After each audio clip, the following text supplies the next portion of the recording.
ভেবে দেখুন, আপনি যে বিল্ডিংটিতে বাস করছেন এটি শুধু বাড়িই নয়, এটি একটি শহর। এই বিল্ডিংটিতে সকল প্রয়োজনীয় জিনিসপত্র চাহিদা একই ছাদের নিচে জড়ো করা হয়েছে। এখানে মানুষ শুধু লিফটে যাত্রা করে মুদির দোকানে, পোস্ট অফিসে, এমনকি নোটারি অফিসেও যেতে পারে। বাইরে ভীষণ ঝড় এবং বিশাল তুষারপাত থাকা সত্ত্বেও এই বিল্ডিং এ বসবাসকারী বাচ্চারা তাদের বিল্ডিং এর ভূগর্ভস্থ টানেল দিয়ে স্কুলে যায়। এটি আলাস্কার দক্ষিণে অবস্থিত হুইটিয়ার একটি উপকূলীয় শহর, যা উঁচু পাহাড় এবং সমুদ্রের মধ্যে অবস্থিত। এটি আনুমানিক 51 বর্গ কিলোমিটার বা 20 বর্গ কিলোমিটার এলাকা নিয়ে বিস্তৃত।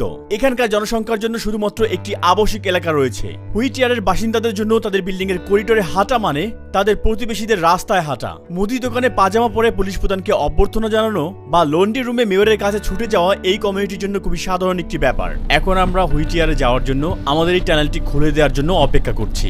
এই টানেলটি হচ্ছে শুধুমাত্র একমুখী একটি পথ। আচ্ছা, আপনাকে ধন্যবাদ। আপনার দিনটি শুভ হোক।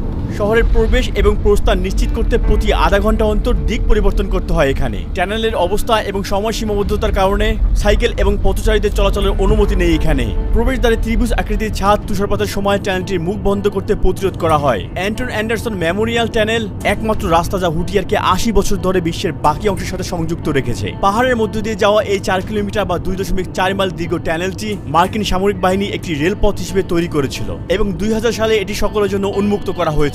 হুইটিয়ারে যাওয়ার আরেকটি উপায় হচ্ছে সমুদ্রের উপর দিয়ে, কিন্তু স্থলপথে যাওয়ার একমাত্র পথ হলো এই একমুখী টানেল যা আপনি এখন দেখতে পাচ্ছেন। আমাদের অন্য পাশ দিয়ে একটি ট্রেন চলে গিয়েছে, তাই এখন আমরা পথ পাড়ি দিতে পেরেছি।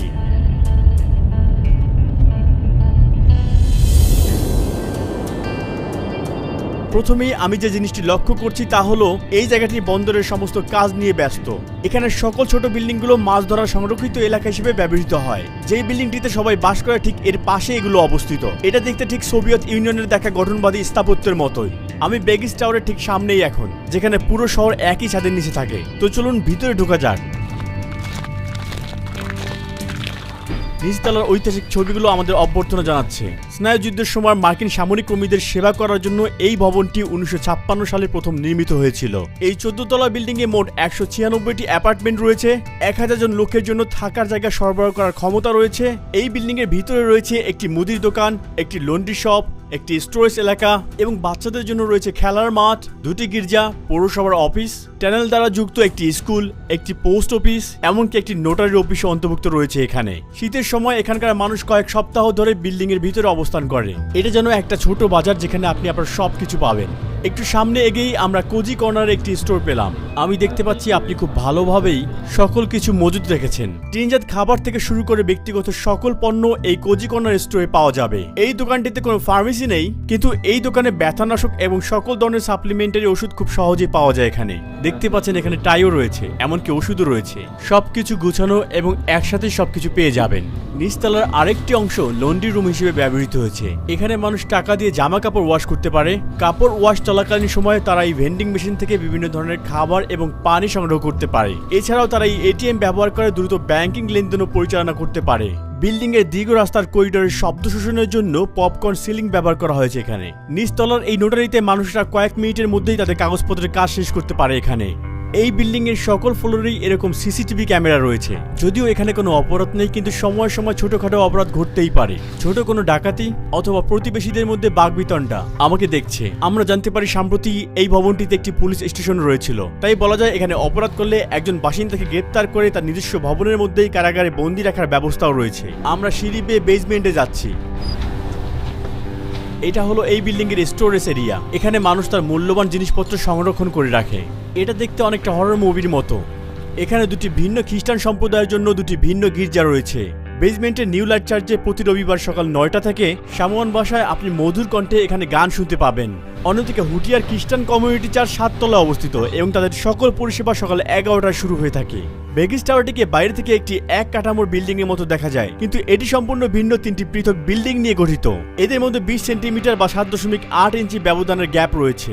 এই ফাঁকাংশ স্বাধীনভাবে দুলতে সাহায্য করে এবং ভূমিকম্পের ক্ষেত্রে কাঠামোগত ঝুঁকিকে অনেকটা হ্রাস করে।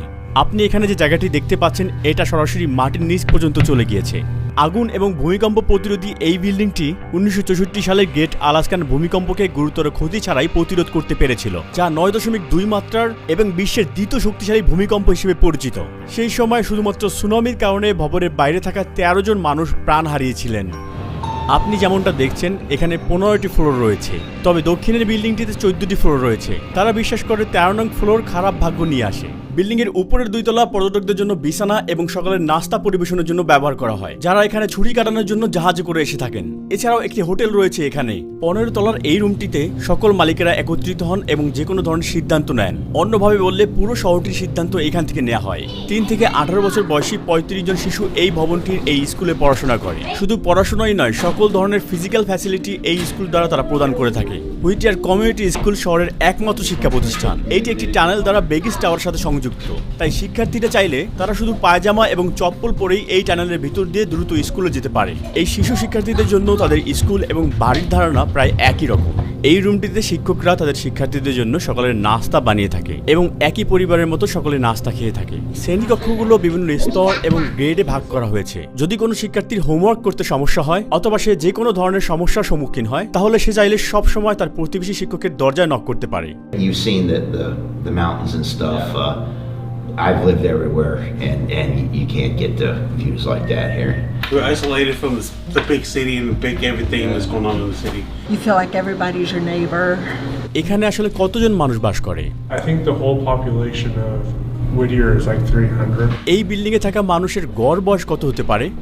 Range between maybe like 30 to 50 years old, I would assume. আপনি যখনই হুইটিয়ার চারপাশে ঘুরে বেড়াবেন, এখানের মানুষের চেহারা বৈচিত্র্য এবং বহু সংস্কৃতির প্রভাব দেখে আপনি অবাক হবেন, যেটা আপনাকে মহাজাগতিক শহরের একটি অনুভূতি দেবে। এর কারণ এখানে অনেক প্রশান্ত মহাসাগরীয় দ্বীপবাসী মাছ ধরা শিল্পে কাজ করার আশা নিয়ে এখানে আসে। We have a very large Samoan population here, Filipinos, some native, some white. The school is very diverse. I think that if they sing happy birthday, they'll sing happy birthday in maybe 2 or 3 languages. আপনি কি বলবেন কেন এখানকার মানুষ একই ছাদের নিচে একসাথে বসবাস করে? Well, so you can't hear, there really isn't a lot of usable land. The rest of it is either owned by the federal government or it's owned by the railroad. Like literally this is really the only place to live. এই ভবনটিতে একটি মেয়রের কার্যালয়, police বিভাগ এবং একটি কারাগারও আছে, তাই না? All in here. Yeah. কখনো কি দেখেছেন জেলে কাউকে পাঠানো হয়েছে? Yes. I remember when a cop handcuffed a man to the stop sign outside there and left him there for a while. আমার মনে হয় এখানে একটি ক্লিনিকও আমি দেখেছি, তাই না? It was on the 3rd floor, and that was actually so convenient. এখানে থাকা রুমগুলোর গড় ভাড়া কিরকম হতে পারে? 1 room, 700, and 2 rooms like 1,000, 3 rooms is 1,200. It's all including the utilities.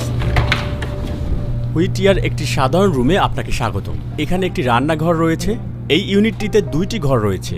আমরা দেখতে পাচ্ছি তারা এখানে সিডি, ডিভিডি, এমনকি তারা এখানে পুরাতন ক্যাসেটও ব্যবহার করছে। তারা এখানে গড়ে বর্তমান ইউএস প্রযুক্তির প্রায় 20 বছরের পুরনো প্রযুক্তি ব্যবহার করছে। আমরা এখানে একটি অনেক পুরনো টেলিভিশন দেখতে পাচ্ছি। এছাড়াও তারা এখানে সকল পুরনো আসবাবপত্র রেখে দেয়। এই অ্যাপার্টমেন্টটি একজন ক্রেতার কাছে $1,75,500 বিক্রি হবে। আপনার কাছে এখানে থাকার খারাপ দিকগুলো কি কি? It has this depressing side. Over here you can hear a pin drop or the wind blowing in the window. বিশ্বের অন্যান্য অংশ থেকে বিচ্ছিন্ন হয়ে তারা এখানে একটি জনপ্রিয় সংস্কৃতিতে পরিণত হয়েছে। এখানের মানুষ হুইটিয়ার প্রিজনার লেখা পোশাক পরে ঘুরতে দেখা যায়। এখানকার বাসিন্দারা টানেল অপারেটিং এর একটি নির্দিষ্ট সময় কঠোরভাবে মেনে চলে। যদি তারা কোনো কারণে বাইরে সময় কাটাতে চায়, তাহলে তাদেরকে অবশ্যই টানেল বন্ধ করার সময় রাত 11:15 এর আগে অবশ্যই ফিরতে হবে। অন্যথায় পরের দিন সকাল 5:30 পর্যন্ত তাদেরকে গাড়ির ভিতরেই ঘুমাতে হবে। Came all the way here and missed the tunnel. Ended up camping on the other side and hoping you got enough fuel for your heater. If anybody commit any crimes over here, so you cannot escape. Yeah. They call the tunnel and they close that door. So this side the ocean, this side mountain. হুইটিয়ারে আপনি অনেক কেনাকাটা করতে পারবেন, অনেক পরিষেবা গ্রহণ করতে পারবেন, কিন্তু ট্রানজিট খরচের কারণে এখানের পণ্যগুলো বেশ দামি। এই কারণে বিশেষ চাহিদা পূরণে বাসিন্দাদের বাইরে যেতে হয়। To go to Anchorage and get a haircut is it takes too much time out of my day. If your car breaks down, you're pretty screwed. যেহেতু মধ্যরাতে টানেল বন্ধ থাকে, কাউকে যদি ওই সময় হাসপাতালে যাওয়ার প্রয়োজন হয়, Fire trucks, paramedics, they have free unless there's an actual train going through it at the time. আমি শুনেছি টানেলটি 2000 সালে জনসাধারণকে গাড়ি ব্যবহারের জন্য উন্মুক্ত করা হয়েছিল, কিন্তু ঠিক ওই সময়ের আগে মানুষেরা কিভাবে তাদের দৈনন্দিন চাহিদাগুলো মেটাতো? The train. Train. You could drive your vehicle onto a train bed and train into Whittier. There was only one day of the week that the train actually left early in the morning and then came back later at night, and that was on Wednesday. এই টানেলটি কি কখনো দীর্ঘ সময়ের জন্য আটকে ছিল? Yes, we've had avalanches. There was a rock slide on the other side a few years back. That train tunnel was closed. কত দিনের জন্য? I don't want to say 3 months.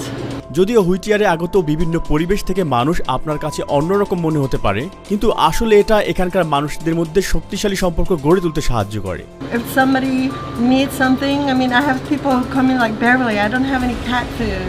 I mean, he can come in and don't have to sweat about your car being unlocked. Plus, it's community. Everybody look out for your stuff. হুইটিয়ারের বাসিন্দারা বিশেষ করে গ্রীষ্মকালে এখানে আসা American কালো ভাল্লুকের ব্যাপারে সতর্ক থাকে। One time there was a very big bear. I could hear a lot of noise and what is it? What is it? Finally the cop comes up and says, I got him out. He said, I scared the shit out of him. And I said, I bet. And he goes, no, really, I scared the shit out of him. It's there in the doorway. শীতের মৌসুমে হুইটিয়ারের তাপমাত্রা -5°C বা 23° ফারেনহাইটের নিচে চলে আসলে এখানে প্রচণ্ড শীত অনুভূত হয়। এমনকি ওই সময় এই অঞ্চলটি ঘন্টায় 95 কিলোমিটার বা 60 মাইল বেগে ঝড়ের দ্বারা মুখোমুখি হয়, যা ওই এলাকার গাছকে উপড়ে ফেলতে পারে, এমনকি 5 মিটার বা 16 ফুট পর্যন্ত ভারী তুষারপাতের সম্মুখীন হতে দেখা যায়। ওই চ্যালেঞ্জিং মুহূর্তে এখানকার বাসিন্দারা বেশি বেশি ইনডোর অ্যাক্টিভিটিতে অংশগ্রহণ করে। In the wintertime, play video game or try to go down to the gym or go sledding. হুইটিয়ারের অর্থনীতি মূলত পর্যটন, মাছ ধরা, শিপিং, কার্গো পরিবহন এবং বন্দর পরিষেবার উপর নির্ভর করে টিকে থাকে। আলাস্কা রেলরোড কর্পোরেশনও কিছু কর্মসংস্থানের সুযোগ দিয়ে থাকে। এই শহরের মোট জনসংখ্যার 7.1% দারিদ্র্য সীমার নিচে বসবাস করে এবং এখানকার বেকারত্বের হার প্রায় 9.2%। প্রতি বছর প্রায় 8 লক্ষ পর্যটক ক্রুজ জাহাজের মাধ্যমে এই আকর্ষণীয় শহরটি পরিদর্শনে আসে। প্রথম বিশ্বযুদ্ধের সময় এই হুইটিয়ার মার্কিন সেনাবাহিনীর একটি গুরুত্বপূর্ণ জায়গা হিসেবে কাজ করেছিল। হিমাঙ্কিত গভীর জলবন্দর, মেঘলা এবং পাহাড় এই সামরিক ঘাঁটিকে গোপন রাখতে সাহায্য করেছিল। 1953 সালে ইউএস আর্মি বেগিস টাওয়ারের সাথে বাকনার বিল্ডিং তৈরি করে একই ছাদের নিচে শহর ধারণাটি প্রস্তাবিত করে। বাকনার বিল্ডিংটি একটি দুর্গের মতো। এতে রয়েছে একটি হাসপাতাল, ডেন্টাল অফিস, 2টি শুটিং রেঞ্জ, একটি জেল, পোস্ট অফিস, ব্যাংক, নাপিতের দোকান, থিয়েটার, শখের ঘর এবং একটি বোলিং অ্যালি রয়েছে।